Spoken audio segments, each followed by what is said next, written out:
তাপপ্রবাহের সাথে পাল্লা দিয়ে বাড়ছে ভারতের লোকসভা নির্বাচনের উত্তাপ। শুক্রবারের দ্বিতীয় দফার ভোটকে সামনে রেখে সে উত্তাপ বেড়েছে আরও। এ দফায় ১২টি রাজ্য ও একটি কেন্দ্রশাসিত অঞ্চলে ৮৮টি আসনে হবে ভোট, যার মধ্যে রয়েছে কেরালার ২০টির সবগুলো আসন, কর্ণাটকের ১৪টি, রাজস্থানের ১৩টি, মহারাষ্ট্র ও উত্তরপ্রদেশে ৮টি করে, মধ্যপ্রদেশে ৬টি, বিহার ও আসামে ৫টি করে এবং পশ্চিমবঙ্গ ও ছত্তিশগড়ে ৩টি করে। এছাড়া মণিপুর আউটারের বাকি অংশ, ত্রিপুরা ও জম্মু কাশ্মীরের ১টি করে আসনে ভোট হবে। ২০১৯ সালের নির্বাচনে এই ৮৮ আসনের ৬২তে জয় পায় বিজেপি নেতৃত্বাধীন এনডিএ জোট। এককভাবে বিজেপির ঝুলিতে যায় ৫২টি। এবারে ৪০০ আসনের লক্ষ্য পূরণে এই সবগুলো আসনই চাই ক্ষমতাসীনদের।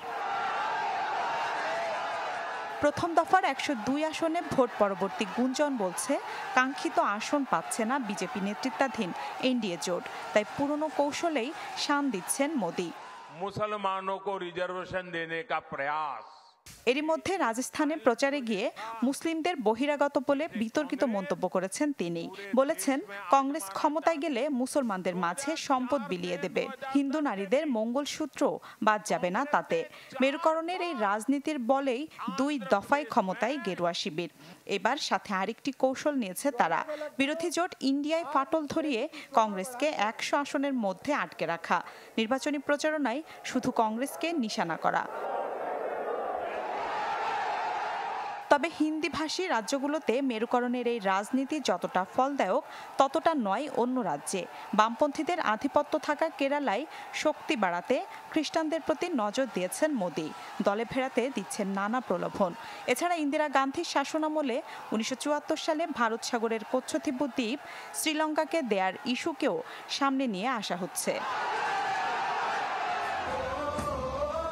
পশ্চিমবঙ্গে বামেদের ভোটে বলিয়ান হয়েও মমতার সাথে পেরে উঠছে না বিজেপি। তৃণমূল কংগ্রেস নেতাদের দুর্নীতি, শিক্ষক নিয়োগে ঘুষ ইস্যু তো আছেই, সাথে বিতর্কিত নাগরিকত্ব সংশোধন আইনকেও হাতিয়ার বানিয়েছে গেরুয়া শিবির। এছাড়া ইন্ডিয়া জোটের থেকেও রাজ্যটিতে তৃণমূলের একলা চলন নীতির কারণে ৮০% আসনে জয়ের আশা বিজেপির। মিলা খন্দকার, চ্যানেল 24।